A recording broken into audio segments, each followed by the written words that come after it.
Good morning, welcome back to my channel Juthika Adrija ব্লগে তোমাদেরকে অনেক অনেক ভালোবাসা। আশা করছি তোমরা নিশ্চয়ই ভালো আছো আর আমিও ভালো আছি। চলে এসেছি একটা নতুন ব্লগের সাথে। আশা করবো আজকের ব্লগটা তোমাদের ভালো লাগবে। তো বন্ধুরা, আজ হলো রবিবার আর এখন বাজছে সকাল 6:30, আর 6:30 থেকে আজকের ব্লগটা স্টার্ট করলাম।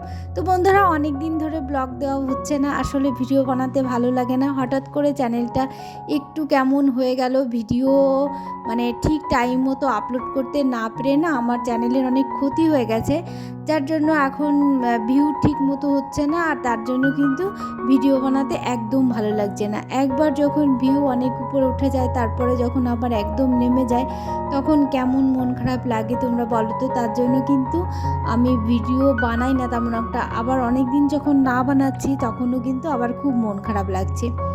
তো বন্ধুরা, আজকে কিন্তু খুব সুন্দর একটা ভিডিও নিয়ে এসেছি, আশা করব তোমাদের ভালো লাগবে। তোমরা পুরো ভিডিওটা ওয়াচ করো।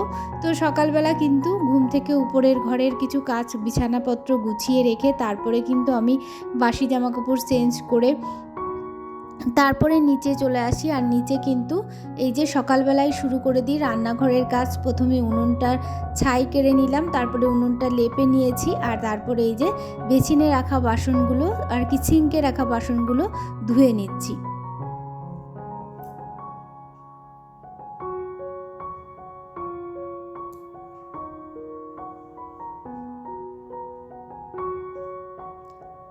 তো যে ছাইটা কেড়েছিলাম, তো সেই ছাইটা আর কি এই বালতিটাতে তুলে রেখেছিলাম। আর আমি ছাই কাটলে ছাইগুলো কিন্তু ফেলি না, কারণ আমার বাগানে, আমাদের সবজি বাগানে কচু গাছ রয়েছে, আর কচু গাছে ছাই দিলে তো খুবই ভালো হয়, কচু গাছ অনেক সুন্দর হয়। তার জন্য কিন্তু আমি সবসময় ছাই যখন কাড়ি 2-3 দিন পর, তখন এই কচু গাছেই দিয়ে যাই। দেখো, কচু গাছের গোড়ায় অনেক ছাই পড়ে অনেক ঢিপ হয়ে গেছে, আর কচুগুলো তোমরা দেখতে পাচ্ছ যে কতটা সুন্দর হয়েছে। তো তোমরা তোমাদের যারা বাড়িতে কচু গাছ আছে তারা কিন্তু, আর কাঠের উনুনে যদি রান্না করে থাকো, তাহলে কিন্তু অবশ্যই কচু গাছে ছাইগুলো দিয়ে দেবে, তাহলে কিন্তু খুব কচুগুলোও সুন্দর হবে। আর আর মাটিতে ছাই দিলে কিন্তু মাটিরও উর্বরা শক্তি অনেক বেড়ে যায়, নোনা কেটে যায়। তো যাই হোক, তারপরে ওটা করার পর তারপরে এই যে উঠোন ঝাড় দিতে শুরু করলাম। তো বাবা মা সবাই উঠে গেছে, আর এগুলো কাজগুলো করতে করতে আবার অনেকটা টাইম পেরিয়েও গেছে। আর আজকে তাড়াহুড়ো নেই, কারণ ঝটপট রান্নার কোনো তাড়া নেই, রবিবার যেহেতু। তো আজকে সকাল দুপুর দুবেলায় রান্না করব, রাতেও করব। তো তার জন্য আর কি সকালবেলা একটু সিদ্ধ ভাত করব, আর দুপুরে কিন্তু একটু স্পেশাল রান্নাবান্না আছে, কারণ রবিবার বলে কথা, একটু ভালো মন্দ না হলে ভালো লাগে না। তার জন্য আজকে কিন্তু একটু স্পেশাল রান্নাবান্না হবে। আর সিদ্ধ ভাত গরম গরম অল্প করে করে খেয়ে নেব, যার জন্য কোনো তাড়াহুড়ো নেই। যাই হোক, সব বাসি কাজ করে নিয়েছি, তারপরে কিন্তু এই যে চাও করা হয়ে গেছে, আর এখন বাবা মাকে চা দিয়ে দেব। তো বাবা মা তো বাইরেই বসে আছে, তার জন্য বাইরেই নিয়ে যাচ্ছি। কিন্তু মা দেখলাম বারান্দায় চলে এসছে, তো মাকে আবার একটা প্লেটে দিলাম, আবার বাবাকে আবার আরেকটা প্লেটে করে আবার বাইরে দিয়ে গেলাম। একসঙ্গে থাকলে ট্রে ধরে দেওয়া যেত, কিন্তু যেহেতু বাইরে আর ঘরে রয়েছে, ওর জন্য আবার প্লেটে প্লেটে করে দিয়ে দিলাম। আর তারপরে কিন্তু এই যে মা কালকে শ্যাম্পু করেছিল, নিজে নিজে শ্যাম্পু করেছে, তো কালকে আর আমার সময় হয়নি মাকে তেল দেওয়া বা তেল সিঁদুর দিয়ে দেওয়া। তো আজকে ভাবছি যে এই যে বাইরে বসেছে, এখানে বসেই আর কি, মাথায় অনেক জটও পড়ে গেছে, অনেকটা টাইম লেগে গেছিলো আমার জট ছাড়িয়ে তেল দিয়ে মাকে সিঁদুর পরাতে। তো অনেকটা টাইম ধরে এই কাজটাই করেছি। তো মার চুল কিন্তু তেল দিয়ে ভালো করে বেঁধে দিয়েছি, এবার সিঁদুরটা পরিয়ে দিচ্ছি।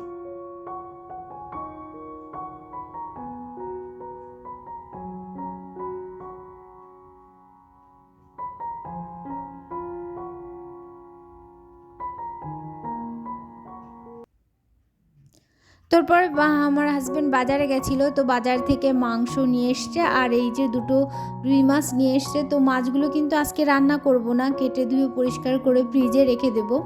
আর আজকে যেহেতু মাংস আর ফ্রাইড রাইস রান্না করা হবে, তো ওর জন্য মাছ রান্নার কোনো দরকার নেই। আর মা মাংস না খেলেও ফ্রাইড রাইসটা খায়, আর খুবই ভালো খায়, তার জন্য আর মাছ রান্নায় প্রশ্নই ওঠে না।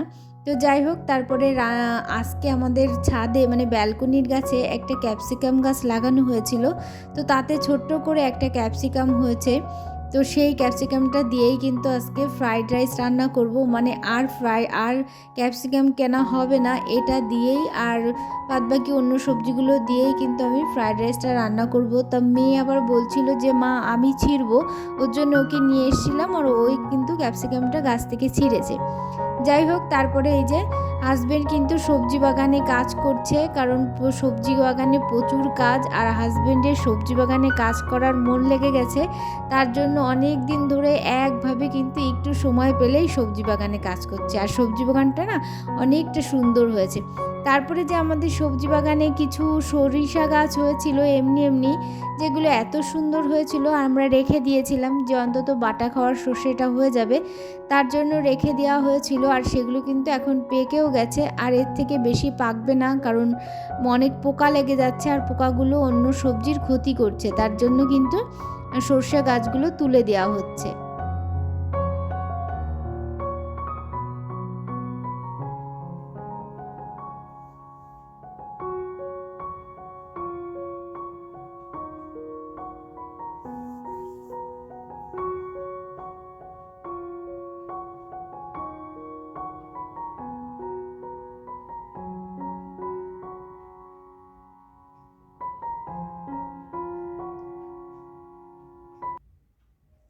তো সমস্ত সর্ষেগুলো তোলা হয়ে গেছে, আর এগুলো এখন আমি বাড়িতে নিয়ে আর কি একসঙ্গে একটু রেখে দেব, যাতে একটু জাগ হবে।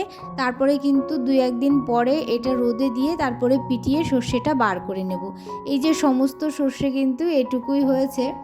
তো যাই হোক, আমরা কিন্তু এগুলো লাগাইনি, এমনি থেকেই হয়েছিল। তো সর্ষে আনার পর তারপরে কিন্তু আমাদের সিদ্ধ ভাত রান্না করে খাওয়াও হয়ে গেছে। আর এখন স্নানের আগে আমি এই সবজিগুলো কেটে মশলাগুলো রেডি করে তারপরেই কিন্তু স্নান করে নিয়েছি। আর এই যে স্নান করার পর আমাদের গাছে দেখো কত রকম ফুল হয়েছে, গাঁদা ফুল, রক্তগাঁদা, বড় গাঁদা, তো এইগুলো তুলে নিচ্ছি পুজো দেওয়ার জন্যে। তো দেখো হলুদ মানে বড় গাঁদাগুলো কতটা সুন্দর হয়েছে। তারপরে এই যে পুজো করে নিচ্ছি, আর পুজো করার পরেই কিন্তু চলে যাব রান্নাঘরে রান্নাবান্না করতে। আর সমস্ত কিছু গুছিয়ে রেখেছি, যার জন্য রান্না করতে বেশি সময় লাগবে না। আর এই যে কাঠের উনুনটা লেপে রেখেছিলাম, এই উনুনেই রান্না করব। তো প্রথমে হাঁড়িতে গরম জল করে নিচ্ছি, আগে কিন্তু ভাতটা রান্না করব না। আর ওদিকে বাসমতি চালটাও ভিজিয়ে রেখেছি, আর বাসমতি চালটা বেশিক্ষণ ভেজা হলে কিন্তু খুব ভালো হয়, ওগুলো কিন্তু চালগুলো ভাঙে, মানে ভাতটা ভাঙে না। আর যদি অল্প ভেজানো হয় তাহলে কিন্তু ভাতটা ভেঙে যায়, খুব বেশি ভেজাতে হবে যাতে সাদা হয়ে যায়। এদিকে ফ্রাইড রাইসে দেওয়া সবজিগুলো এই যে ভেজে নিলাম, কাজু কিশমিশের সঙ্গে ভেজে নিয়েছি। তো এবার মাংসটা রান্না করে নেব। তো মাংসের মশলাটা সুন্দর করে কষে নিয়েছি, আর এবার মাংসগুলো দিয়ে দিচ্ছি। আর মাংসে বেশি রয়েছে, একটাও কিন্তু সলিড মাংস নেই, রয়েছে লেগ পিস, তারপরে কিন্তু গিলে মেটে, তারপরে আছে 2-1টা ঠ্যাং, আলু, এগুলোই। আর মেটেটা অনেক বেশি আছে, যার জন্য কিন্তু মাংসের কালারটা একটু কালচেটে হয়েছে। এই বেশি মেটে থাকলে কিন্তু এরকমটাই হয়। আর এখানে সলিড মাংস ছিল, সেগুলো আমি রেখে দিয়েছি। তো সেগুলো দিয়ে আমি একটু মোমো তৈরি করব, তার জন্য কিন্তু শুধু হাড়টারগুলোই রান্না করছি। তো মাংসটা রান্না করে নিলাম, আর এই যে এবার ভাতটা বসিয়ে দিয়েছি, জলটা গরম ছিল, আর একটু গরম করে ভাতের মধ্যে লবণ, তারপরে লবঙ্গ, এলাচ, দারচিনি সব কিছুই দিয়ে দিয়েছি। আর এবার ভেজানো চালটাও দিয়ে দিলাম। তো ভাতটা হয়ে গেছিলো, নামিয়ে নিয়ে এই যে সবজিগুলোর সঙ্গে বড় কড়াইতে ঘি দিয়ে ভালো করে, কিন্তু ঘি আর চিনি দিয়ে ভালো করে এই যে আমি ফ্রাইড রাইসটা তৈরি করে নিচ্ছি। দেখো আমি এত নাড়াচাড়া করে রাইসটা রান্না করছি, তবু কিন্তু একটা ভাতও ভেঙে যাচ্ছে না, কারণ চালটা অনেক ভেজানো থাকলে না এমনটা হয়, ভাত সহজে ভাঙবেই না, আর ভাতগুলো অনেক বড় আর লম্বা হবে। তো যাই হোক, এবার মেয়েকে খেতে দিয়ে দিয়েছি, কারণ ওর অনেকটা সময় লাগে, তার জন্য ওকে একটু আগেই দিয়েছি। আর এবার আমরাও বসে পড়ছি। তো খেতে এত ভালো হয়েছিল কি বলবো, আর ক্যাপসিকামটা অত কম হলেও অসুবিধা হয়নি, জাস্ট টেস্ট কিন্তু একদম কম হয়নি। তো আজকে একটু আমি রাইসে কম সবজি দিয়েছি, তো কম সবজি দিয়ে খেতে বেশি ভালো লাগছে। তো তারপরে কিন্তু এখন বিকেল 3টে বাজছে, আর 3টের সময় কিন্তু এই যে আমি এখানে থেকে একটা শিউলি, আমার দেওরের বাড়িতে একটা শিউলি গাছের চারা হয়েছে, তো ওটা আমি নিয়ে এসে আমাদের টবে লাগিয়ে দিলাম, মানে লাগিয়ে দেব। মানে শিউলি গাছের ছোট গাছে ফুল ফোটা টবে আমি দেখেছি, তো আমি এই গাছটাও লাগিয়ে দিলাম, দেখি কয়েক বছর পরে টবে ফুল ফোটে কি না, পরীক্ষা করার জন্য জাস্ট লাগিয়েছি। তো যাই হোক, তারপরে দেখলাম গাছগুলো শুকিয়েও গেছে, সমস্ত গাছের ব্যালকনির গাছগুলো শুকিয়ে গেছে, তো গাছগুলোতে একটু জল দিয়ে দিচ্ছি।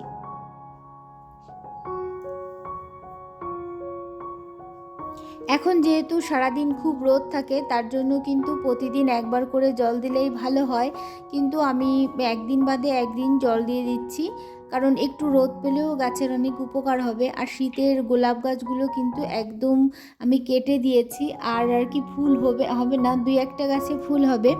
তো তোমাদের প্রথমেই কিন্তু আমি আমার ছাদ বাগানের ফুলগুলো দেখিয়েছি, অতটুকুই ফুল এখন ছাদে আছে।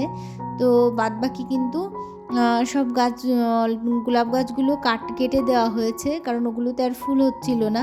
তো যাই হোক, তারপরে এই যে ছোটো ব্যালকনি ছাদের যে ছোট ছোট টবগুলো আছে, সেগুলোতেও একটু জল দিয়ে দিলাম।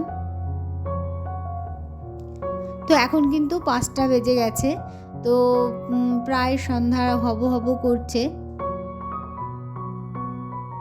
আর ব্যালকনি থেকে এই যে আমাদের বাড়ির সামনেটা তোমাদেরকে একটু দেখালাম, আর ওই যে রাস্তার মাথায় ওখানেই কিন্তু আমাদের সবজি বাগানটা। তো ওখানে হলো আমার হাজব্যান্ড এই যে সমস্ত সবজি গাছে এখন সর্ষে গাছ কাটা হয়ে গেছে, আর এখন জল দিয়ে দিচ্ছে। যাই হোক বন্ধুরা, আজকের ব্লগটা এখানেই শেষ করছি। তোমাদের যদি কিছু ভালো লাগে অবশ্যই লাইক করো, কমেন্ট করো, আর অবশ্যই আমার চ্যানেলটি সাবস্ক্রাইব করো, আমার পাশে থেকো। তাহলে বন্ধুরা, আজকের মতো টাটা, আবার দেখা হবে নেক্সট ব্লগে। ততক্ষণ তোমরা সুস্থ থেকো, ভালো থেকো, টাটা, গুড ইভিনিং।